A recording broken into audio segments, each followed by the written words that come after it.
Nouveau Figaro Santé, votre magazine santé. Le cerveau humain est une merveille de complexité mais aussi de fragilité. Il est cependant possible de le protéger et de mieux s'en servir. Le Figaro Santé fait le point sur les réflexes à adopter et ceux à éviter.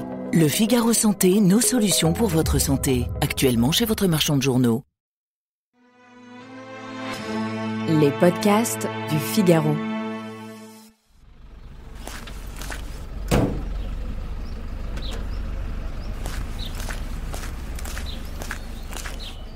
Le maquisard Giuseppe Negri inspecte avec ses camarades un convoi de camions allemands arrêtés dans le petit village de Dongo, sur les rives du lac de Côme. Son regard s'attarde sur une silhouette affalée dans l'obscurité. Il appelle le chef partisan en lombard. « Mais quel crapoun !» Voilà l'imbécile, en français. Urbano Lazzaro se précipite vers Negri. Un homme gîte à l'arrière du camion, un pistolet mitrailleur près de lui. Les Allemands assurent que cet homme est l'un des leurs. Il est allongé car il est ivre. Mais Lazzaro retire la couverture qui le couvre. « Camerata ?»« Sans réponse. »« Excellenze, Cavaliere Benito Mussolini. » Lazzaro lui arrache son casque. Son visage était comme de la cire et son regard vitreux. J'y lis un total épuisement, mais pas de peur. Les partisans font descendre Mussolini du camion.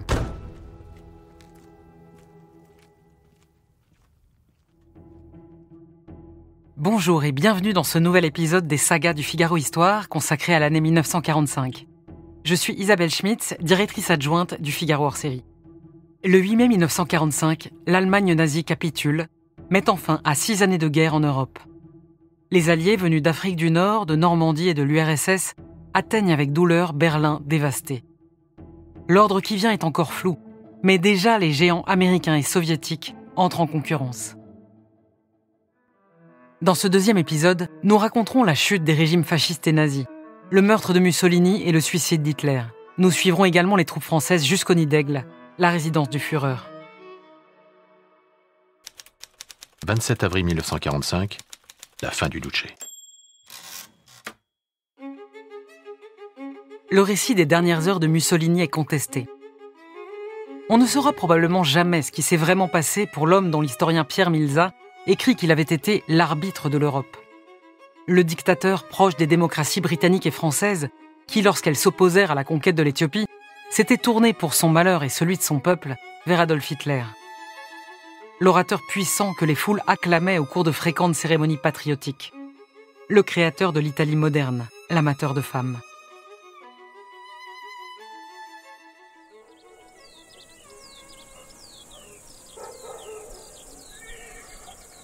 Le résistant communiste Valerio raconte que le lendemain de son arrestation, Benito Mussolini retrouve dans un bâtiment utilisé par les partisans sa maîtresse Claretta Petacci, à laquelle depuis 1936 l'infidèle demeurait fidèle.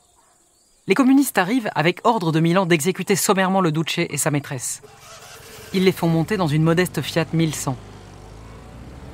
Ils roulent vers le hameau de San Giulino di Mezzegra, un petit village escarpé à flanc de rocher. La voiture s'arrête devant la Villa Belmonte. Nous sommes le 28 avril 1945, à 16h10. Les deux prisonniers sont alignés devant un mur. Mussolini est obéissant et docile, selon Walter Audisio, membre de la résistance italienne. Valerio annonce au couple qu'il est chargé par le comité de libération de rendre la justice au nom du peuple italien. Il tue Mussolini et Claretta de plusieurs rafales, tiré d'un pistolet mitrailleur MAS-38 de fabrication française. Voilà pour la légende. Mais il existe plusieurs versions alternatives. Certains affirment que Mussolini et sa maîtresse ont été abattus plus tôt, probablement avant midi, et dans des circonstances différentes. Leur exécution serait donc une mise en scène. Le journaliste néofasciste Giorgio Pesano soutient qu'ils sont morts séparément et que les communistes ont falsifié l'histoire. Une théorie plus romantique suggère que Mussolini aurait été abattu en tentant de défendre Claretta, maltraitée par ses ravisseurs. Elle aurait été tuée plus tard. Mais tous ces récits manquent de preuves. En 1995, le grand historien Renzo De Felice mit en cause dans la mort violente du Duce non plus seulement Valerio et les communistes, mais Churchill et les services secrets britanniques, depuis longtemps en liaison avec la résistance locale. La mort de Renzo De Felice a laissé ouvert le dossier étayées par quelques témoignages mais aucune preuve tangible.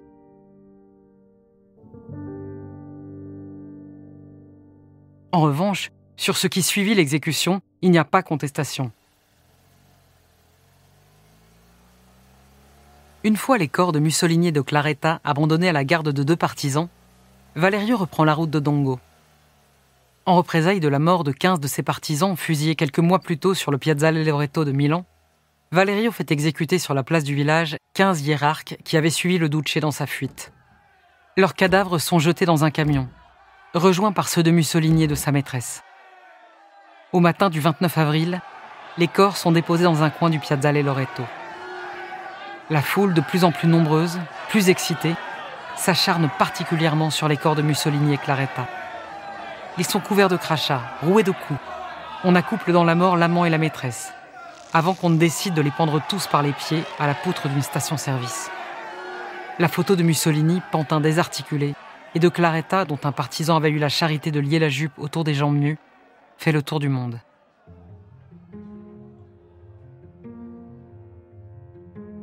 En réalité, Mussolini avait perdu la partie dans la nuit du 24 au 25 juillet 1943, où il avait été destitué de sa charge de président du Conseil au Royaume d'Italie.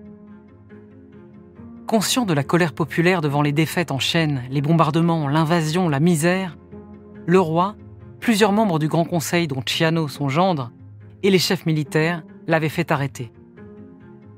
Libéré quelques mois plus tard par le commando SS Otto Skorzeny, il fonde, avec les encouragements d'Hitler, la République sociale de Salo, caricature d'État dans lequel, avec l'aide des fascistes locaux, Gestapo et SS, traquent juifs et partisans, pendant que la Wehrmacht s'efforce de contenir l'avance alliée. En janvier 1944, Mussolini ajoute au drame national un drame familial. Il fait exécuter son gendre, Ciano, coupable d'avoir participé à sa chute politique.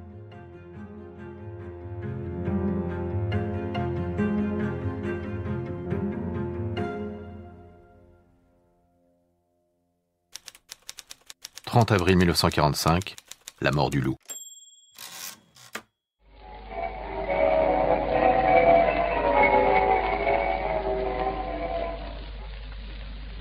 This is London calling. Here is a news flash. The German radio has just announced that Hitler is dead. I repeat that. The German radio has just announced that Hitler is dead. Le colonel Otto Günsche, qui interdisait l'entrée de l'antichambre menant à l'appartement du Führer, entend un coup de feu. Il est 15h30. Bormann, un des responsables avec Himmler de la solution finale, est le premier à pénétrer dans la pièce. Linge, le majordome du Führer, et Otto Günsche le suivent. Hitler est assis sur le canapé, le visage ensanglanté. Eva Braun, sa maîtresse, est allongée à côté de lui. Hitler l'avait épousée la veille. Cachée depuis 1932, discrète à partir de 1936, elle avait voulu le suivre dans la mort. Une forte odeur de cyanure incommode les 3 hommes. Ils rejoignent Goebbels et le général Burgdorf dans la salle de conférence pour faire exécuter les dernières volontés d'Hitler. Son corps et celui d'Eva Braun sont transportés hors du bunker, placés dans un trou d'obus et arrosés d'essence. C'est une denrée rare dans ce qui reste du Berlin nazi. Stocké sur ordre d'Hitler en prévision de l'incinération de son cadavre, qui ne devait en aucun cas tomber aux mains de l'ennemi. Ainsi finit l'homme qui, pour effacer la honte du traité de Versailles et donner au peuple allemand l'espace vital qu'il jugeait indispensable à sa grandeur, avait mis à feu et à sang l'Europe. Ces armées avaient, jusqu'à Stalingrad et El Alamein, remporté puis perdu toutes les batailles. Ces polices avaient envoyé dans des camps d'extermination des millions d'hommes, de femmes et d'enfants. Il avait fait le rêve fou d'un Reich de 1000 ans, et maintenant il n'était plus qu'un corps recroquevillé dans un brasier. Presque jusqu'au dernier instant, refusant de voir que tout était perdu, il avait cependant cru possible une impossible victoire. 10 jours plus tôt, à l'occasion de son 56e anniversaire, il avait reçu l'hommage de ses proches, Goebbels, Bormann, Ribbentrop, Speer, des chefs militaires Dönitz, Kettel, Jodl, Himmler et de Göring, qui arrivaient après avoir organisé la destruction par explosif de son château de Karinhal. Hitler était ensuite sorti dans les jardins de la chancellerie pour passer en revue les débris d'une division de SS, rescapée des combats de Courlande. et un petit groupe des jeunesses hitlériennes. L'image de cette dernière revue existe. Axmann, qui commandait ses gosses, qui tous s'étaient déjà battus et dont beaucoup allaient mourir, dira plus tard que du Führer dont les mains tremblaient et qui marchait le dos voûté, rayonnait encore une volonté et une détermination étonnantes. Mais que pouvaient volonté et détermination sans les moyens ? À la veille des 56 ans d'Hitler, les armées russes de Yukov avaient repris l'offensive contre les positions allemandes de Köstrin. Le courage des soldats de la Wehrmacht, très inférieurs en nombre, pauvres en artillerie, privés d'aviation, et le talent de stratège du colonel-général Heinrichi ne pouvaient que retarder l'avance de Zhukov. Ils la retardèrent assez longtemps pour que les troupes de Konev, un autre maréchal russe, soient les premières dans les faubourgs de la capitale allemande. Staline, d'ailleurs, encourageait la compétition entre les deux maréchaux. La prise de Berlin et de ces femmes apeurées mettait fin dans la douleur à la plus meurtrière et la plus atroce des guerres dont ait souffert le peuple russe. Hitler avait beau affirmer que Staline était au bout du rouleau, imaginer que la mort de Roosevelt le 12 avril entraînerait un conflit entre Russes et Américains, alors que 13 jours plus tard, les armées russes et américaines allaient faire leur jonction sur l'Elbe, lancer des offensives désespérées, placer enfin ses derniers espoirs pour la défense du Reichstag dans les SS, les fusiliers marins, les vieux et jeunes du Volkssturm. La réalité avait eu raison du Führer. Le 30 avril 1945, le suicide est, pour Hitler, le seul moyen d'échapper à la justice des hommes.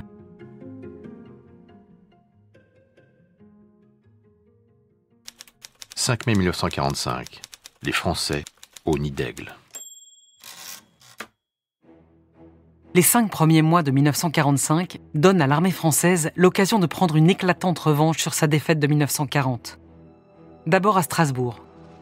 On oublie trop aujourd'hui que Strasbourg, libérée par la 2e DB de Leclerc le 23 novembre 1944, faillit être reprise par la Wehrmacht 10 semaines plus tard. Pour freiner, stopper, battre enfin les divisions qu'Hitler avait lancées dans sa contre-offensive des Ardennes, Eisenhower avait naturellement dégarni le front de 140 km, entre Plopsheim au sud de Strasbourg et Saint-Avold. Les Allemands vont saisir cette chance.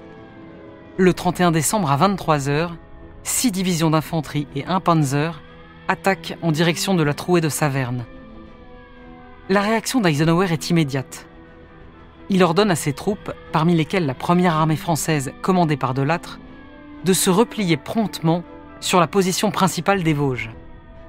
Décision compréhensible. Le commandant des armées alliées cède localement pour économiser ses forces, les regrouper et partir. Mais Strasbourg, Mulhouse, d'autres villes et bien des villages récemment libérés se trouvent sur le territoire qui sera abandonné. Abandonner Strasbourg et l'Alsace, déjà 2 fois arrachés à la France en 70 ans ? Pour De Gaulle, il n'en est pas question. Malgré les instructions d'Eisenhower, il ordonne à De Lattre de défendre la ville. La grave crise militaire provoquée par l'attaque allemande s'accompagne d'une crise politique franco-américaine, qui dure jusqu'à ce qu'Eisenhower décide d'associer ses troupes à la défense de la capitale alsacienne. Pendant 2 semaines, jusqu'au 15 janvier, les combats auxquels participent les Américains, les Français de la 1re armée et de la 1re division française libre, parmi lesquels les hommes de l'héroïque 24e bataillon de marche, sont rudes. Comme seront rudes les combats qui mèneront à la réduction de la poche de Colmar le 9 février 1945. Ces victoires arrachées, la 1re armée put enfin pénétrer en Allemagne. De Gaulle lui avait donné l'ordre de franchir le Rhin. Elle le fit le 31 mars avec des moyens de fortune et se lança à la conquête de villes, Stuttgart, Sigmaringen, Karlsruhe, Ulm, souvent âprement défendues. Leclerc et sa 2e DB sont envoyés sur le front de l'Atlantique, front ignoré, oublié, tenu par des maquisards mal armés face à des Allemands qui réagissent par soubresaut. Dans la France libérée, la Wehrmacht a conservé des poches autour de Dunkerque, de Saint-Nazaire, de Lorient, de La Rochelle, de Royan.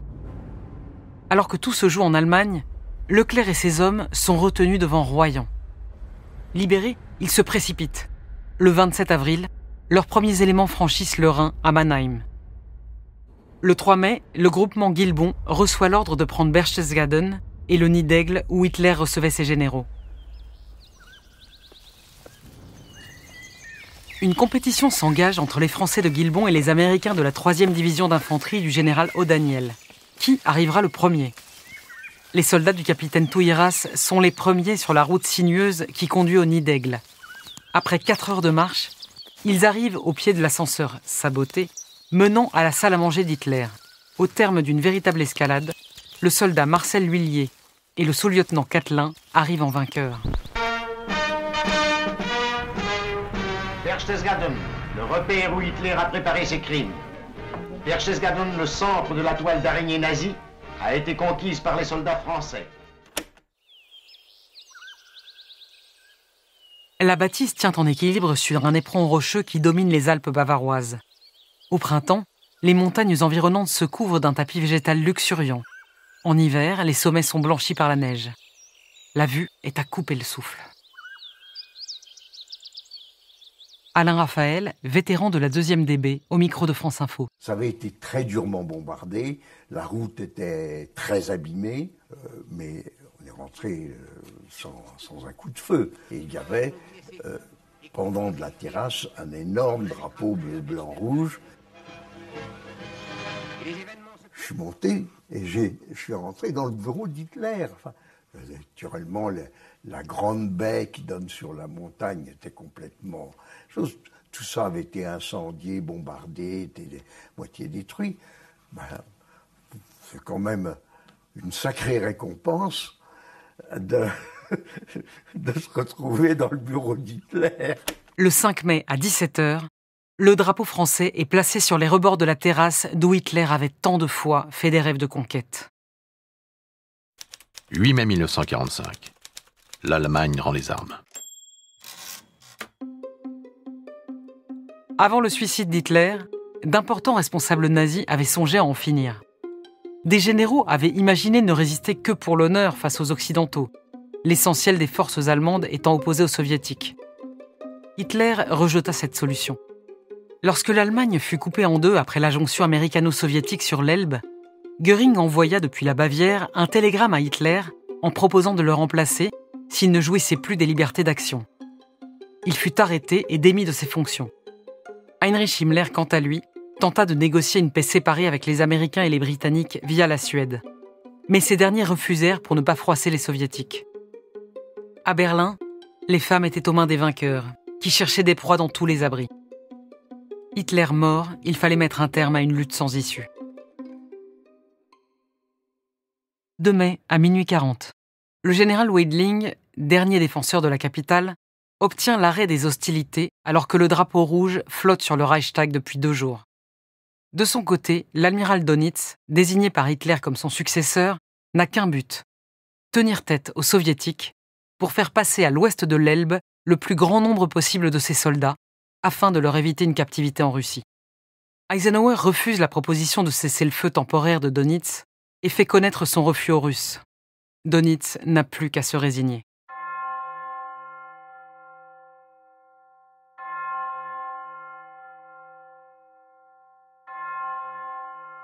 Le général Jodl signe la capitulation allemande à Reims le 7 mai à 2h41. Mais cette manifestation brève, sans éclat, expédiée au petit matin par des seconds rôles, ne satisfait pas Staline.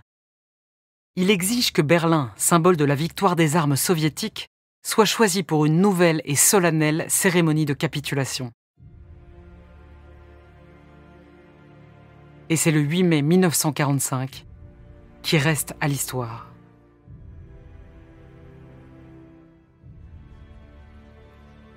Sur ordre de De Gaulle, la France est représentée par le général Delattre de Tassigny. Il commande l'armée Rhin et Danube, qui depuis le débarquement en Provence n'a cessé de remporter des victoires contre la 19e armée allemande. Cette armée s'est rendue à la dernière minute aux Américains du général Brooks. Pour l'ennemi comme pour l'allié, la France n'est pas redevenue une grande puissance. On le fait sentir à Delattre, qui n'est pas attendu à son atterrissage à Tempelhof. Il découvre avec surprise qu'il n'est pas invité à signer l'acte de capitulation sans condition de l'Allemagne. Il constate avec indignation l'absence du drapeau tricolore dans la salle officielle et l'absence de référence à De Gaulle et à la France dans les nombreux toasts portés lors du banquet qui suit. La sensibilité, la volonté et l'intelligence de Delattre lui permettent de tout réparer. Le drapeau tricolore est hissé. La signature française est apposée au bas de l'acte de capitulation et des toasts réparateurs sont portés en l'honneur de Gaulle, de l'armée française et de la France. Mais c'est au maréchal Keitel, qui signe au nom de l'Allemagne, que revient le seul mot historique de la nuit, à 0h28. Découvrant le drapeau tricolore et apercevant de l'âtre, il murmura « Ah, il y a aussi les Français. Il ne manquait plus que cela. » Le 8 mai 1945, la France célèbre la fin de la Seconde Guerre mondiale en Europe. Cette date marque la victoire des Alliés et la capitulation de l'Allemagne nazie. Et cette journée est aussi le point culminant d'un long parcours initié 5 ans plus tôt, le 18 juin 1940.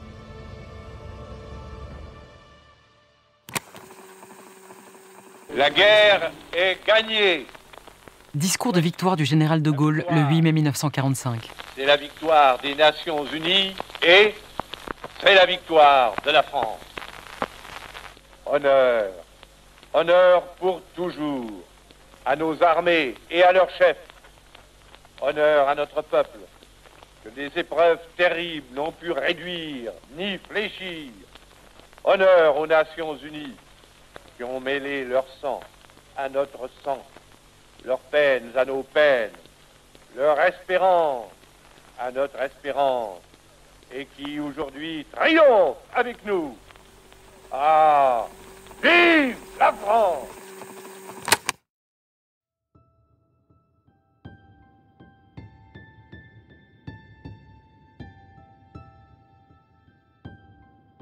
Merci d'avoir écouté ce deuxième volet des sagas du Figaro Histoire consacré à l'année 1945. Dans le troisième et dernier épisode, nous reviendrons sur les conséquences d'un des conflits les plus meurtriers du siècle dernier. Des procès Brasillac et Pétain au retour des prisonniers et des rescapés des camps, nous explorerons les fractures béantes qui demeurent au sein de la société française d'après-guerre. Nous tournerons enfin le regard vers Hiroshima et Nagasaki pour assister à la catastrophe nucléaire, point d'orgue de ce conflit effroyable. Cet épisode a été adapté pour l'audio d'après le texte de Henri Amouroux pour le Figaro hors-série. Il a été réalisé par Astrid Landon avec la voix d'Emmanuel Vieilly. À la production, Aude Cérès et Salomé Boulet. Prise de son, Louis Chabin. Le Figaro hors-série 1945, La Chute, est disponible en kiosque et sur Figaro Store. Vous pouvez retrouver les sagas du Figaro Histoire sur le site du Figaro, rubrique podcast, et sur toutes les plateformes d'écoute. Si vous avez aimé cet épisode, n'hésitez pas à donner votre avis en commentaire. N'oubliez pas de vous abonner pour ne pas manquer la suite.